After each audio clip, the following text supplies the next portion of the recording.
Pinasinungalingan ng officer in charge ng Cotabato City Health Office sa si Dr. Haris Ali ang kumakalat na impormasyon sa social media na mayroong 100 kaso ng HIV sa lungsod.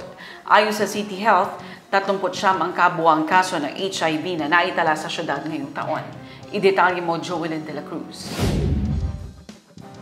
Nilinaw ng officer in charge ng Cotabato City Health Office na si Dr. Haris Ali na nagtala ang kanilang tanggapan ng 39 na kaso ng HIV ngayong taon.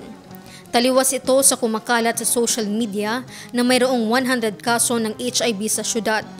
Una sa lahat, ang HIV case dito sa lungsod ng Cotabato, although umakyat ng konti pero bahagya lang, no? Hindi naman siya ganun talaga kalaki.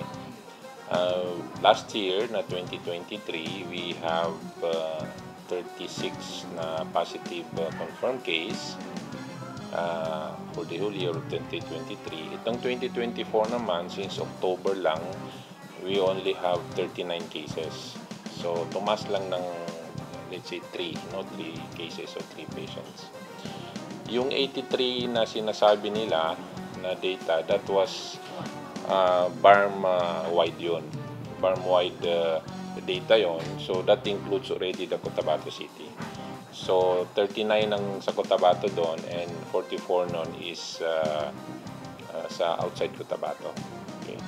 So hindi po 100 ang cases natin. Ang problema kasi sa mga ibang mga media outlet natin, nira-round off nila yung number.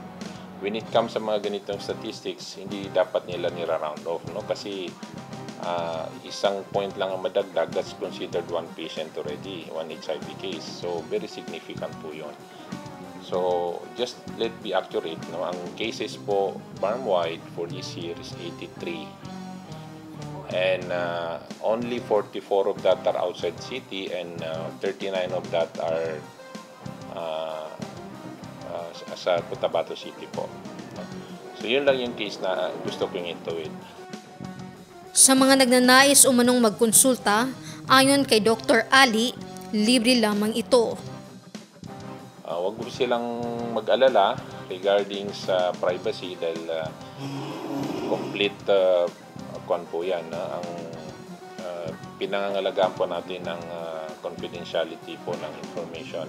So hindi po natin dinidivulge sa public yung names or identity ng ating mga patient.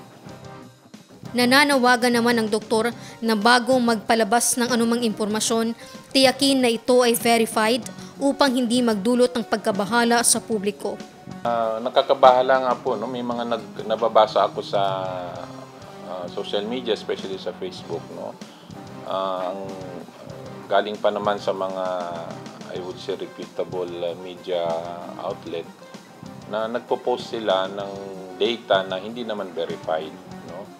O minsan alam din nila pero tinutwist nila yung data, no, just to gather more views, no. So sana naman wag naman ganoon, no. Just be fair, kung ano yung actual data na nilalabas namin, yun din po nilalabas niyo sa public.